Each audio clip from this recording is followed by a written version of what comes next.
In a world where even routine tasks can turn deadly, three chilling tales emerge. A night of partying leads to a tragic end for Kenneka Jenkins. In a nursing home, Rickie Rubick's dementia becomes a fatal obstacle, and Nguyet's morning routine takes a horrifying turn in the depths of a freezer. But it's not just impairment that seals their fate, it's the flawed design of an obvious mechanism. Join us as we question everything about walk-in freezer deaths. The most notable story is that of Kenneka Jenkins. On September 10, 2017, Kenneka and her friends were out for a night of partying at Crown Plaza Hotel in Rosemont, Illinois.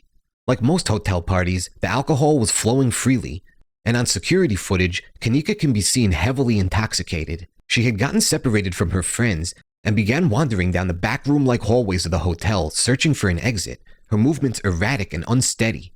In her drunken state, Kenneka mistakenly entered an unused kitchen area, where she eventually found herself in a walk-in freezer, possibly mistaking it for an exit.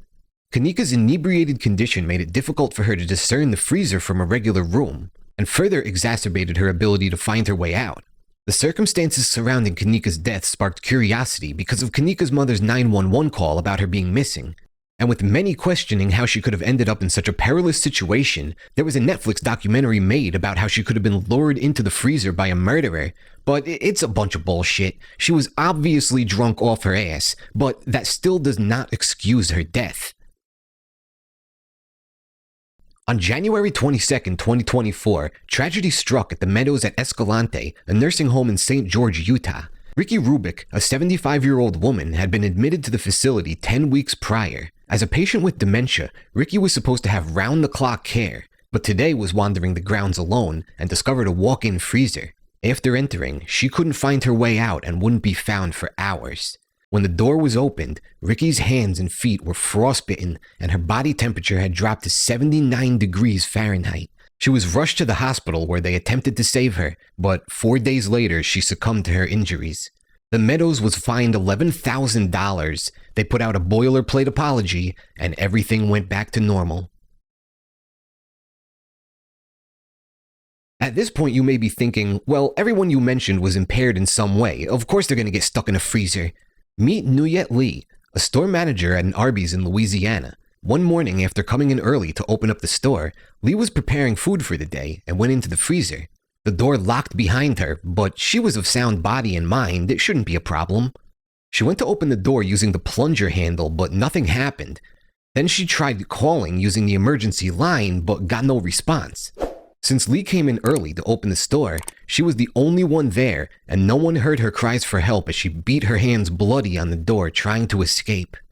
Later that day, her body was discovered by her son, who also worked at the Arby's. She was curled up in the fetal position, frozen to the floor.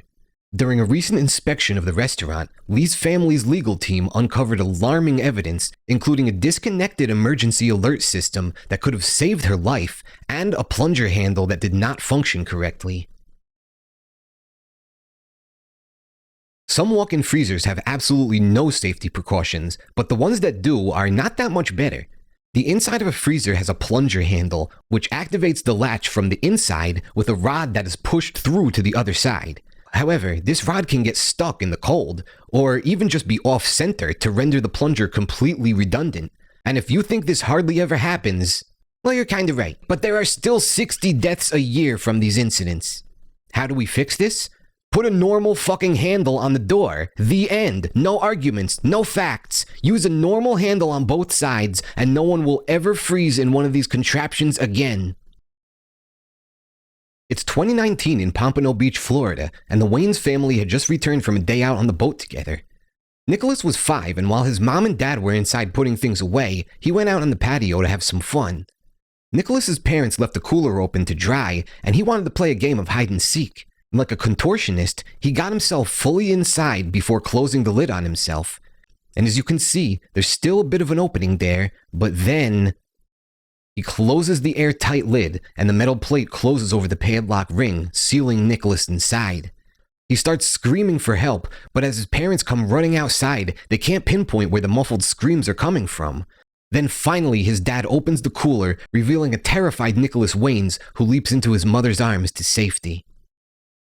Fair warning, this next story does not end so nicely. again in 2019, and again in Florida, this time in Suwanee County, where 3 kids are playing outside of the duplex they live in. A 1-year-old girl, a 4-year-old girl, and a 6-year-old boy. The mother of the 4-year-old is outside watching them as the grandmother of the 1 and 6-year-old is inside sleeping. After a short bathroom break, the mother comes back out to an empty garden. She begins to panic as she can't find the kids anywhere. She wakes up the grandma and they search the property together, finally coming upon a freezer chest that had been delivered to the house that morning. When they open the lid, they find the horrific sight of all 3 children unconscious. They had all gotten trapped once again by the metal latch closing over the padlock ring, and all tragically suffocated. How to fix this? Stop putting padlocks on your cooler and freezer chests. These are both stories from Florida, and both had aftermarket metal padlock rings added to them. No one needs a padlock on their cooler unless they're a murderer. The end. Again. If you want some more videos on some weird stuff, check these out. And don't forget to like, subscribe, and share the video. It really helps the channel. Thanks for watching, everyone. I will see you next time.